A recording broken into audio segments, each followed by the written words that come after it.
Bonjour, aujourd'hui on s'attaque à un sujet qui peut paraître un peu technique mais qui est absolument essentiel, l'accessibilité dans les copropriétés.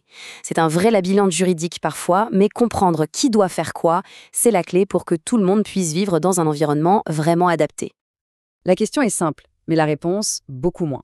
C'est la question que se posent énormément de copropriétaires et de syndics. Et ce flou, il peut coûter cher, autant sur le plan légal que financier. Alors, il est grand temps de mettre un peu de lumière là-dessus. 2015, il faut bien avoir cette date en tête. C'était la date limite fixée par une grande loi pour que les bâtiments soient accessibles. Et pourtant, on est bien des années plus tard et un nombre incroyable d'immeubles ne sont toujours pas conformes.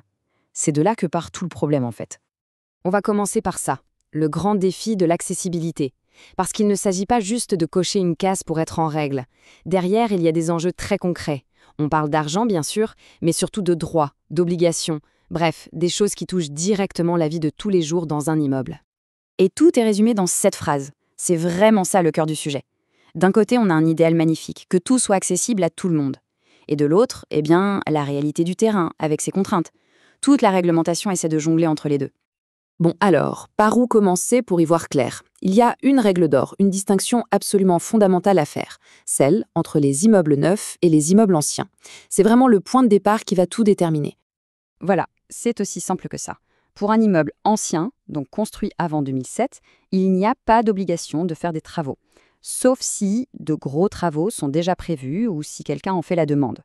En revanche, pour un immeuble neuf, là, il n'y a pas de discussion, l'accessibilité doit être totale, partout, dès le premier jour. C'est une différence capitale à comprendre.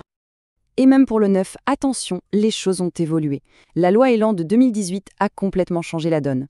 Avant, c'était simple, 100% des logements neufs devaient être accessibles. Depuis, on est passé à seulement 20%. Les 80% restants sont qualifiés d'évolutifs. Ça veut dire quoi? Ça veut dire qu'ils peuvent être rendus accessibles facilement plus tard avec des travaux simples. C'est un changement énorme qui a fait et qui fait encore beaucoup parler. Bon, la loi, les règles, c'est bien. Mais maintenant, la question la plus importante, comment, concrètement, un copropriétaire peut prendre les choses en main? Comment peut-on être le moteur du changement?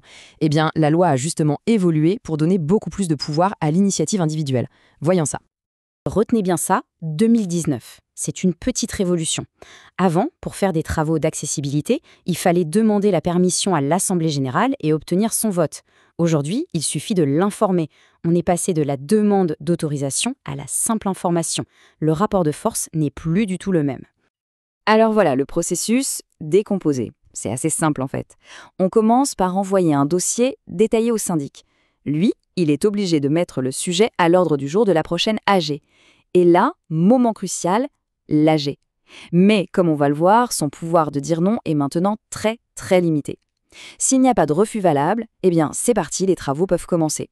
Le parcours est fléché. Et c'est là que tout se joue. L'Assemblée générale ne peut plus refuser un projet sur un simple caprice ou une question de « ça ne nous plaît pas ». Non.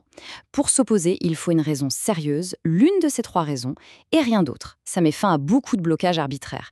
C'est vraiment la force de ce nouveau système. Alors bien sûr, il y a des situations où, objectivement, les travaux sont impossibles. Trop complexes, trop chers ou techniquement irréalisables. La loi a prévu ces cas-là. On parle alors de dérogation. Mais attention, ce n'est pas une porte de sortie facile. C'est une procédure officielle, très encadrée. Il n'y a que 4 motifs valables pour obtenir une dérogation auprès de la préfecture. L'impossibilité technique, bien sûr. La protection du patrimoine, si l'immeuble est classé, par exemple.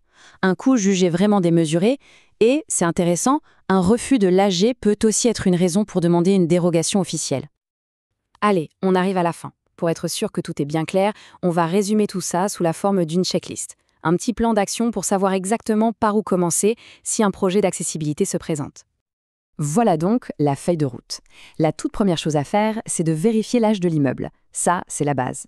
Ensuite, on se documente, on monte un dossier solide et, très important, on explore les aides financières. Il en existe et elles peuvent vraiment faire la différence. Chaque étape compte pour que le projet aboutisse. Et on va se quitter sur cette question. Parce qu'au fond, au-delà de tous les textes de loi, est-ce que l'accessibilité est juste une obligation à respecter, une contrainte, ou est-ce que c'est une occasion de réfléchir ensemble à comment mieux vivre dans l'immeuble? Finalement, c'est à chaque copropriété d'apporter sa propre réponse. Merci beaucoup d'avoir suivi cette analyse.